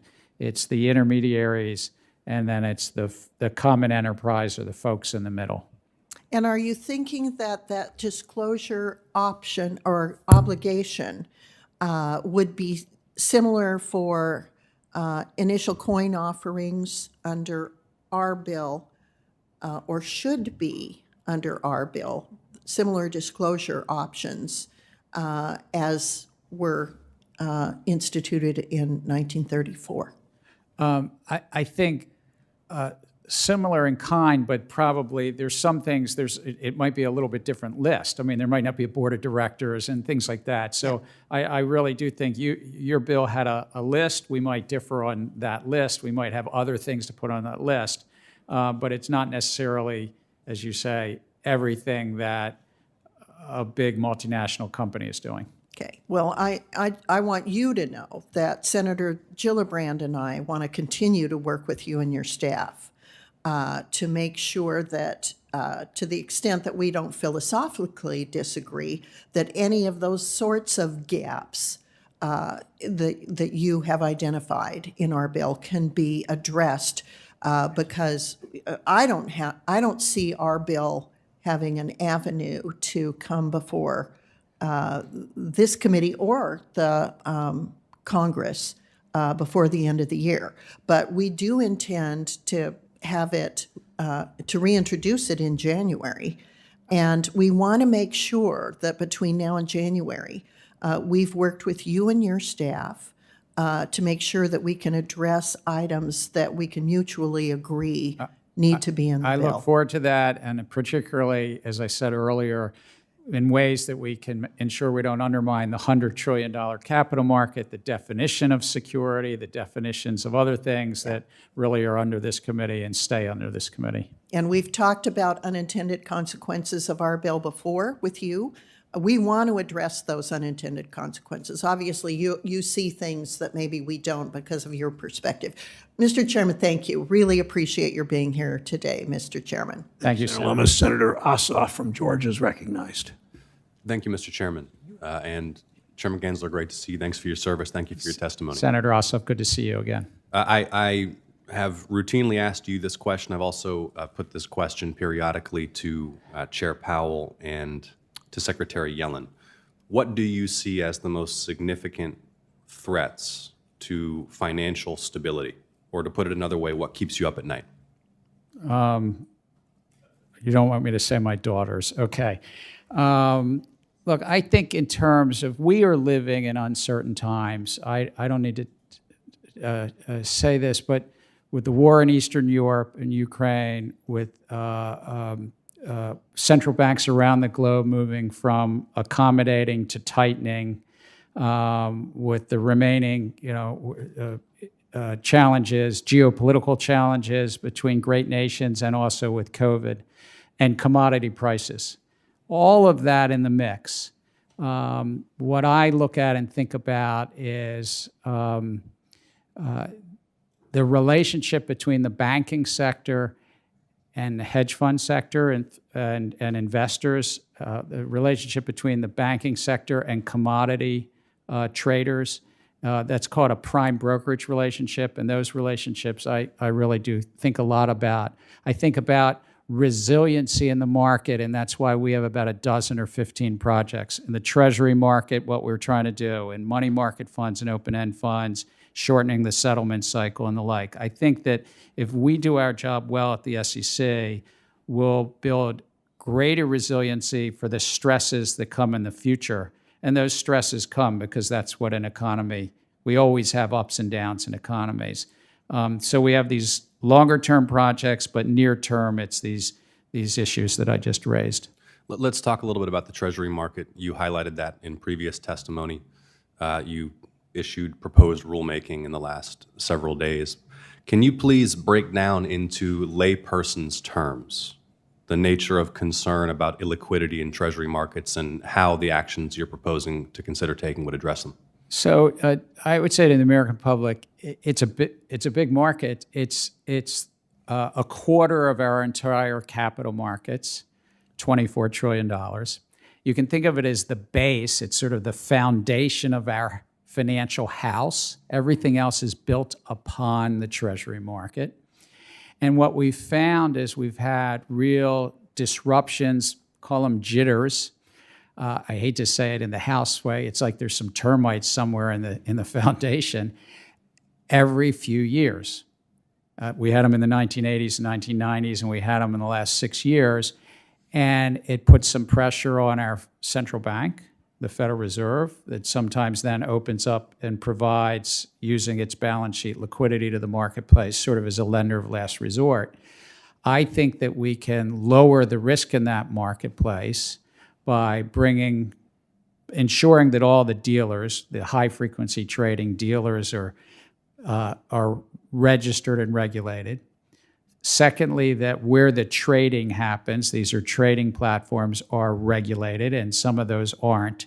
And really importantly, getting the benefits of something that sounds boring, but it's called clearing. It's the back office, which lowers risk in the system. So those are the main things. We've worked really closely with Secretary Yellen and her team and Chair Powell and his team on those proposals. Do you think that the persistent concern about illiquidity in Treasury markets threatens the Fed's ability to execute open market operations in a crisis? I think, if I might say, if we do these suite of proposals in the Treasury market, it will bring greater competition. There historically was a group of primary dealers, then that started to broaden out to these principal trading firms, high-frequency trading firms, and others. And I think that we'll build greater resiliency and also increase some competition in the marketplace. Okay, let's follow up on this, and I'll have my office get with yours. And I'd love to have a meeting. And with my brief remaining time, I want to ask about something of particular concern to Georgians. We have thriving military communities, base communities, veteran communities in Georgia. The SEC has, in the past and as recently as December of 2021, filed emergency action to shut down a multi-million-dollar Ponzi scheme that targeted retirement funds held by veterans. I'd like to ask for your commitment that under your leadership, the SEC will redouble and intensify its efforts to ensure that within your jurisdiction, you are identifying and cracking down on schemes that could defraud or harm America's veterans. You have that, and I would also say to all Georgians and veterans, if you see something, we have a tips complaint referral system. We have a whistleblower system. Please let us know. Let the SEC know. We're a little understaffed. I think we should have more staff, but let us know. We'll try to follow up and pursue those leads as people see them. We'll pass that along. Thank you, Senator Ossoff. Senator Haggerty from Tennessee is recognized. Thank you, Chairman Brown.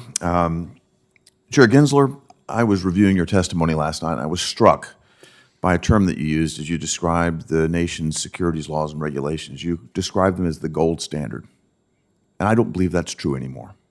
What we've seen here in America over the past 2 decades is the number of publicly listed companies decline by more than 40%. If you look at the U.S. share of global IPOs, we've shrunk to less than 20% in the past decade. Why is that?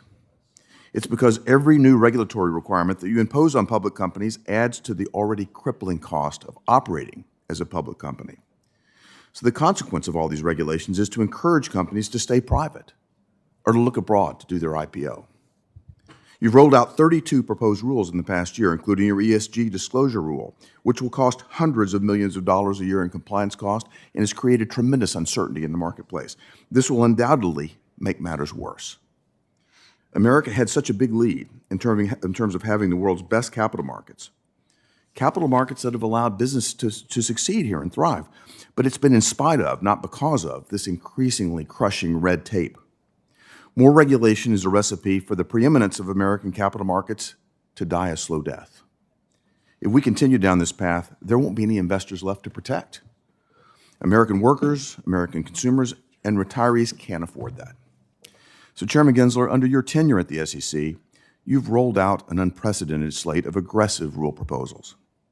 Among the many troubling trends in your short term as chairman has been an expansion of the SEC's purview into sophisticated markets under the guise of, quote, consumer protection.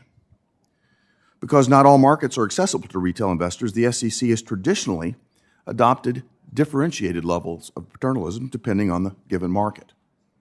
But the 2 most egregious examples of this creep that's happening right now are the private funds rule and the SEC's announcement that it would begin to force significant disclosure requirements on fixed income securities, including those that are regulated under Rule 144A.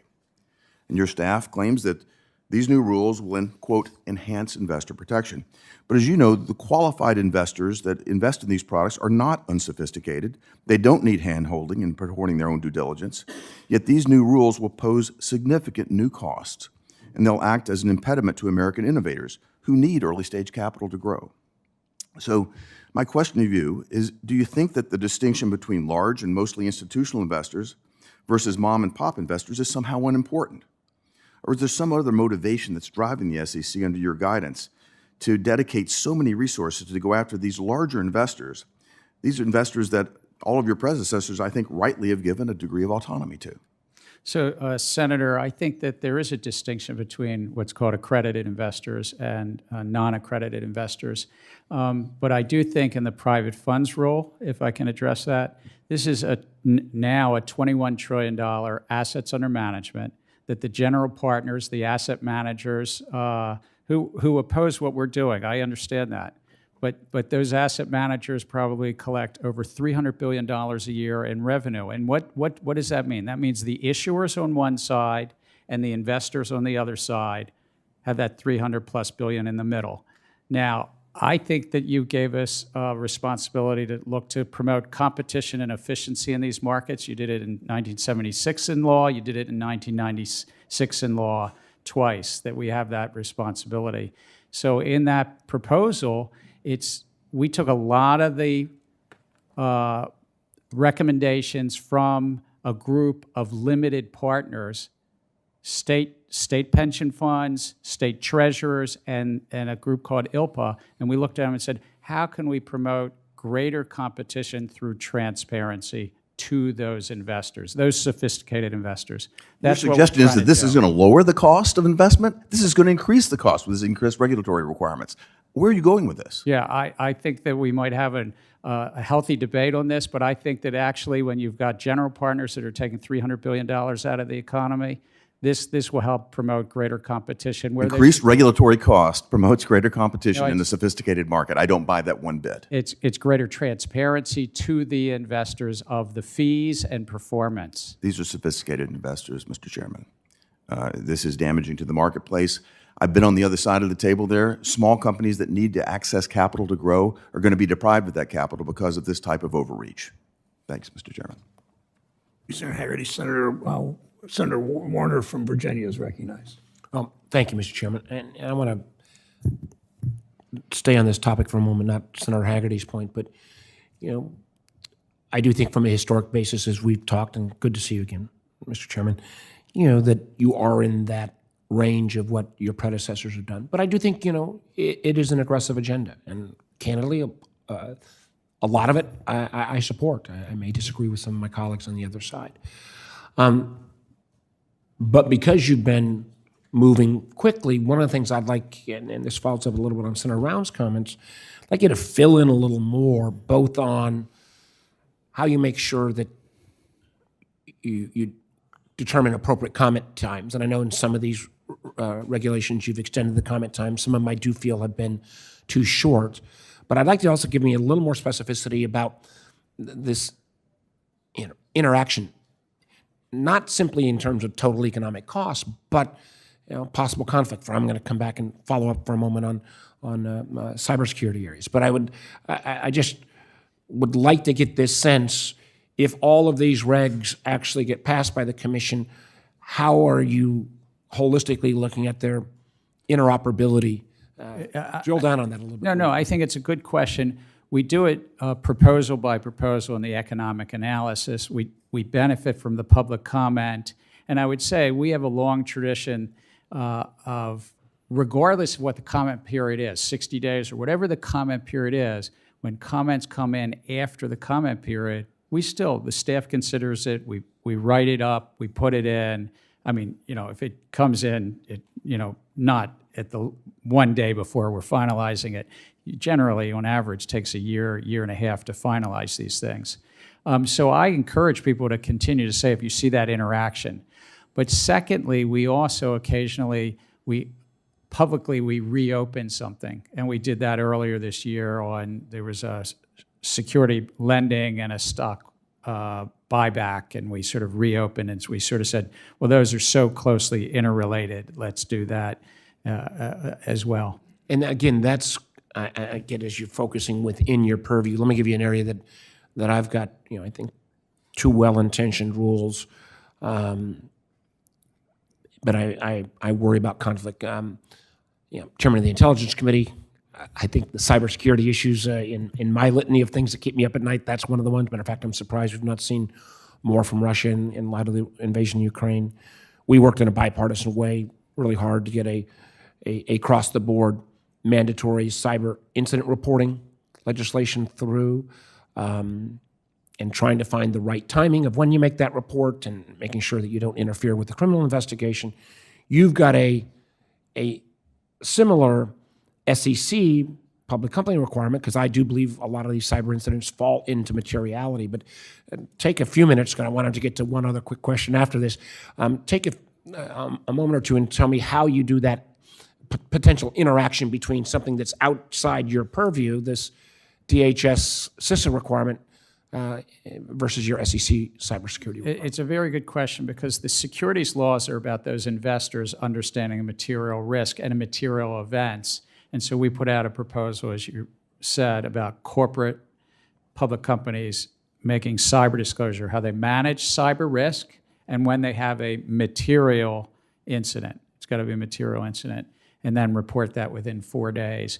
We've also been in conversation directly with the Department of Justice and with the Department of Homeland Security's, you know, the particular leadership there, and had really good conversations. We included one important question in that proposal about national security, and we could tell you about, it would take more than the 50 seconds later to tell you about that, but, and working with the Department of Justice on that. Well, the more you can, I think, spell out, maybe not just here, but how the process of this intersection between, an agenda, again, that I generally support, I think would make sense. And to show that, I want to use my last 30 seconds to touch on a topic that I've, candidly, your predecessor, Jay Clayton, started down this path, and you and I have talked about a lot before, and actually encourage more action, and that's in human capital reporting. I think we've discussed many times, like many of my colleagues have heard me go through this litany about how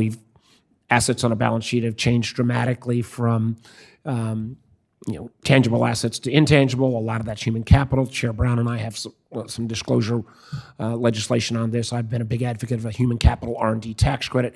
Talk to me a little bit about how you think moving forward, because I do believe human capital investment is extraordinarily material for all these companies that say their workforce is their most important asset. Speak to that, if you can. So you're right. Chair Clayton did put out a rule. We now have 2 years of following of that rule around human capital. We're looking at those first 2 years and seeing what worked, what didn't work, and everything.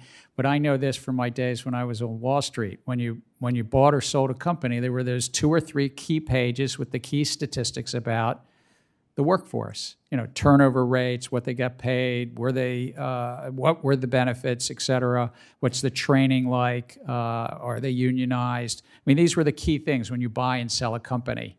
And so why shouldn't the public shareholders also get that similar information? And you had wrote recently about a letter that I think a number of former SEC commissioners, from Joe Grunfest to Rob Jackson and others, wrote, and we're taking a look at that letter as well.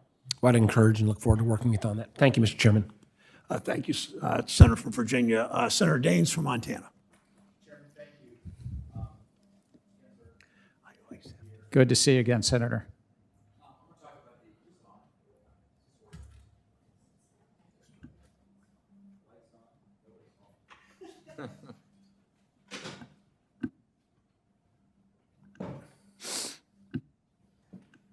We did not do that on purpose, even though you probably think we did. I hope not. I would never assume that, Mr. Chairman. Thank you, Senator Daines. All right. Chairman Gensler, I want to cut right to the chase here. I know some of my colleagues have already talked about the proposed climate disclosure rule. I've looked at it. I think it truly is beyond unreasonable, and I would recommend it be withdrawn. The massive burdens that it will place, not just on large companies, but also smaller companies, is going to have, I think, major downstream impacts on the companies with whom they also do business. And I really want to zero in on the Scope 3 emissions problem. I mean, the question, do you really think it's reasonable to ask companies to collect, analyze, reconcile, report on things literally, such as whether the company car of an employee is a Tesla or a pickup? I mean, that's in essence what the commission is doing when they've expanded now with these Scope 3 rules and emissions. So, Senator, what we have right now in America is that we have many companies, hundreds, that are disclosing greenhouse gas emissions to the public, and they're including also, not all of them, but many of them, something around this Scope 3. So this, for the public listening, this is the downstream or your suppliers and the like. And so what we're trying to do is to bring some semblance to that, some standardization. So what we've said is it's not a mandate, but if you have a commitment, if you've publicly said you're managing it, or if you publicly, So or make sure if I'm you feel clear. it's material. It's not a mandate. So the rule would give the companies leeway whether they need to expand to Scope 3 or not? Yes, it's only a proposal. The adoption has still not happened, but the proposal was a mandate on what was called Scope 1 and Scope 2, and then we took a different approach on Scope 3, and we said, if the company deems that it's material, or if the company already has made a public commitment to manage Scope 3, like if they've, and that's totally voluntary on their part. Then we said you had to estimate, and look, we've gotten a lot of comments on this, and there's no goal to like touch. We had a good conversation with Senator Tester and Senator Rounds. There's no goal to touch farmers in any of the states that you represent, or ranchers, and Senator Lummis and So would that be carved out explicitly? Because it's, I mean, when you talk Scope 3, it's a very, very wide net, as you know. But it's from the public company's point of view. Are you making a commitment to the public on how you're managing it, this public company? And then how are you estimating it? And we did say estimating it. We said there was a safe harbor, so we put some legal protections on it. But again, we're looking at these 14,000 comments. We're trying to balance this out. The one thing is that we have to ensure that the public companies that are saying this or that about Scope 3 aren't, frankly, misleading the public. Yeah. Well, I hope you hear us out. I think you've heard a lot of concern from the committee here on both sides on it. And I look forward to more conversations. Yeah, I've just watched, we all are watching what's going on in Europe, even in California, where it just moves from a passion for climate change to go into climate insanity in terms of dealing with baseload issues and creating truly existential threats to their economies, their national security. And I just don't want to see our country follow the same path that we've seen in Europe, as I spent a lot of time talking to European leaders, and they wish they had a redo on this. Yeah, I actually think this is one of the reasons that we could come together, and we want something here in the U.S. That we adopt a role and it's sustained in court, because if we don't, large U.S. issuers will probably have to comply with that European regime, because the European regime says if you have more than 150 million euro of sales in Europe, you've got to comply with their regime. Yeah, well, they're going to have a really, really tough winter. And we say our prayers at night, pray for a warm winter in Europe. Chairman Gensler, I want to talk about BDCs for a moment, business development companies. They play an indispensable role in providing credit to middle market businesses in Montana as well as around the country. One pressing issue that's impacted BDCs and their investors for several years is the application of the SEC's Acquired Fund Fees and Expenses, AFFE, you're getting an acronyms, rules to BDCs. Put simply, when you apply the AFFEs to BDCs, it overcounts the true cost of investing in BDCs, thereby, I think, misleading investors. Senator Menendez and I have introduced the Access to Small Business Investor Capital Act, which permit BDCs to move 100% of those AFFE disclosures to a footnote in lieu of a fee table.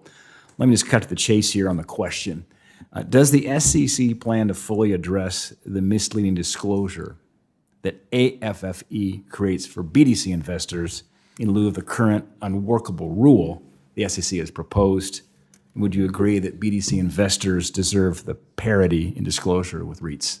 It's a lot there. There is a lot there. Why don't I say this? I look forward to helping with technical assistance on your bill, but also on business development companies being owned by other funds, mutual funds. There is transparency in there was a 2006 rule on this way before I got here, that there was this transparency that the investors in the mutual fund need to sort of see all those costs and rolling up in those costs. And I think that's what you're trying to address in your statute. Yeah, thank you. I'm out of time here. Is it Chairman Toomey here? Is it Chairman Reed? Oh, Chairman Brown's still there. Chairman, I didn't see you. I'm good. Thank you. Senator Reed from Rhode Island's recognized. Thank you very much. And Mr. Chairman, welcome. Senator Cortez Matos and I have introduced legislation S4857, Private Markets Transparency and Accountability Act.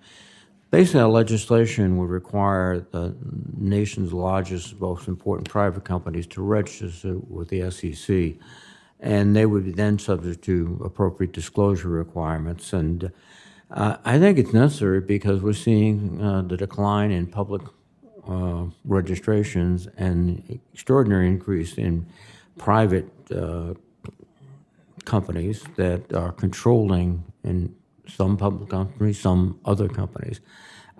Can you describe the main differences between the public markets and the private markets when it comes to investor protection?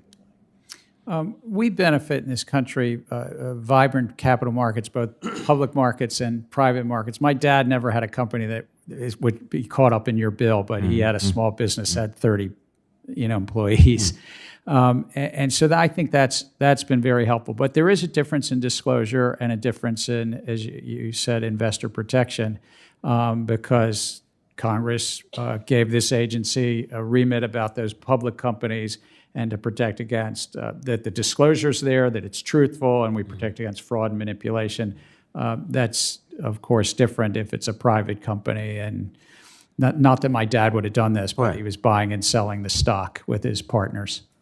But I mean, again, I think in the when the SEC came about, most of the private companies are relatively small, family-owned, and that is not the case today.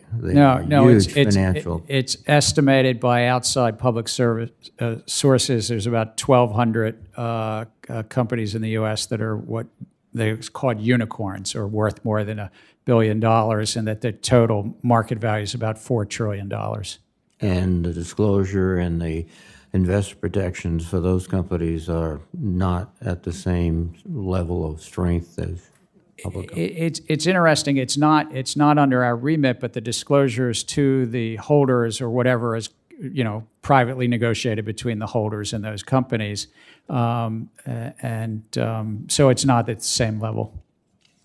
Now, I just want to quickly shift gears a bit because this is the 20th anniversary of Sarbanes-Oxley Act. I think you're quite familiar with that. And it was a response to the scandals of Enron and WorldCom, and demonstrated why investors need gatekeepers in our financial markets, especially accountants. But one concerning trend is that the big four accounting firms provide also lucrative consulting services to public companies that they're also responsible for auditing. So what steps is the SEC taking to ensure that auditors prioritize independence over seeking non-audit revenue? Yeah, I thank you, because I was sitting in the seats behind the chair and ranking member when it was Senator Graham and Senator Sarbanes sitting there. I was over there. And you were over here. But I think what Senator Sarbanes and Senator Graham voted for that bill, actually. So what they tried to do in that bill was to ensure that there was some separation between the audit function and consulting and so forth. I have asked, because I think that there's been some lessening of that separation over those 20 years. Right. I have asked a number of things. The Office of Chief Accountant at the SEC, and I've also asked the board at the PCOB, I've told all 5 of the members there, could you put on your agenda as well to update the standards, the PCOB standards and the SEC standards about this separation and the independence? And I also know our acting chief accountant, Paul Munter, has given some speeches on this recently and leaned into this. Just a final question. There have been several major cases with accounting firms over the past year, ethical lapses, professional problems, but those findings are basically not disclosed to the public. They're maintained by the regulatory agency. And Senator Grassley have legislation that would make them public. And I think that's important. I think it's important to know whether a firm has been engaged in. I think it would be. It was one of the compromises late between Senator Enzi and Senator Sarbanes, as I remember it. So, Thanks, Senator Reed. thank you. Senator Warren from Massachusetts is recognized. Thank you, Mr. Chairman. So in March, the SEC proposed a climate risk disclosure rule that takes a big step toward increasing the efficiency of the economy and of financial markets by requiring companies to inform investors about the climate-related risks that affect their businesses. Now, as part of this rule, the SEC proposes that companies disclose their greenhouse gas emissions. And a company's emissions are classified into 3 different categories called scopes. So, Chair Gensler, just so we can set a baseline here, let's run through an example. Let's say I'm Exxon. My Scope 1 emissions would be from things like my company's vehicles and methane leaks that occur at the wellhead of the wells that I own. Scope 2 emissions would be those from electricity I purchase, for example, in order to power my operations. Scope 3 would cover upstream emissions from the production of what I buy, like the chemicals I use to refine my oil into gasoline or diesel fuel, and the downstream emissions from what I sell, like the refined gas or the diesel my customers buy at the pump. Do I basically have that right, Chair Gensler? Yes. Good. So you need all 3 scopes because otherwise a company could just stop doing the filthiest part of their business and hire some smaller non-reporting company to do the same filthy work and then report themselves as greener. So, Chair Gensler, for a fossil fuel company like Exxon, what percentage of their total emissions are Scope 3 emissions? I suspect you might know that better than I haven't looked, but it's often over half. It could well be. In some companies, I don't know Exxon, some companies it's as much as 90%. Well, you're close on that last number. According to an S&P Global analysis, about 88% of the emissions of these fossil fuel companies like Exxon are Scope 3 emissions. So, in other words, oil and gas companies have Scope 3 emissions that, on average, as you say, it's about 90% of their total emissions. Now, the rule the SEC proposed in March already gives companies, in my view, way too much wiggle room in disclosing Scope 3 emissions. But evidently, that wiggle room is not enough benefit for Exxon. They and their trade association, the American Petroleum Institute, have been fiercely lobbying the SEC to drop Scope 3 disclosures entirely from the final rule. So Exxon wants to change the SEC proposal so the company would have to tell about emissions when their own work trucks were on the road, but not about emissions from all the other trucks that are fueled by Exxon diesel when they are on the road. Or to say it another way, companies like Exxon don't want to have to tell investors or the public about nearly 90% of their emissions. And if Exxon and the American Petroleum Institute get their way, investors would remain in the dark about how companies would be affected down the line when policymakers get serious about tackling climate change and, for example, put significant restrictions on trucks that are powered by fossil fuels. So Chairman Gensler, if a company discloses only 12% of their total emissions to investors, do you think that investors have all of the information that they need in order to evaluate whether or not that company is well positioned to succeed in a greener economy with much stricter regulations on emissions? So I look at it this way, that many companies today are already making commitments about all three of these scopes. More are making commitments about scope 1 and 2, but many are also making commitments. And our proposal was, if you're making a public commitment about how you're managing it, you ought to measure it, because how do you manage that which you don't measure? And then we also said if it was material, using a Supreme Court test of materiality, that you would have to measure it. But we did get a lot of comments on this, as you're right. So I understand this, but the question I'm asking is actually much narrower. It's a straightforward investor question. If climate emissions are going to become more important in valuing businesses as the regulatory environment changes, if you only have to disclose 12% of your emissions, does an investor have the information they need to make a good investment decision? So again, I'll quote from our comment file. If we look at the top 300 or 400 investor letters that we got that managed tens of trillions of dollars of assets, most, I don't remember the percent, most are supportive to have all three scopes part of this disclosure. So that's straight from the investors rather than from me.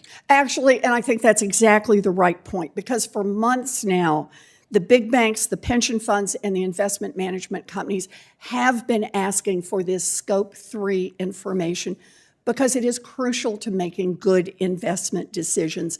I appreciate that you are working to protect investors and not some particular industry, because that is the job of the SEC, and we are counting on you to do that. Thank you, Mr. Chairman. Thank you, Senator Warren.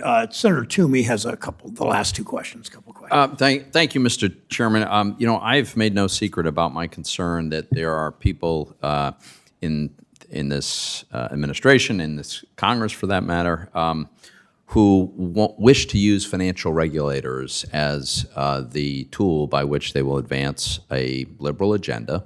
And I've criticized this, among other reasons, because it's so undemocratic, right? It's so undemocratic to have unelected, unaccountable agency bureaucrats making the tough decisions that should be made by the accountable parts of our government. I've criticized the Fed, the CFPB. And Mr. Chairman, I'm putting you in this category, and the climate disclosure rule, I think, is the example. You know very well the Supreme Court held in the West Virginia versus EPA case that the EPA lacked the authority under the Clean Air Act to regulate greenhouse gas emissions. In coming to that conclusion, they relied on the major questions doctrine. In that, the court held that given the economic and political significance of the asserted authority, the agency must point to clear congressional authorization. Now, among the factors they used to decide that something is a major question, the major question, the court noted it involved a novel approach. It involved technical and policy expertise not traditionally needed by the agency. Such a consequential decision is unlikely to have been left by Congress to agency discretion, and the agency had adopted a scheme that Congress had considered and rejected multiple times. Mr. Chairman, it looks to me that the climate rule that you have proposed under the major question doctrine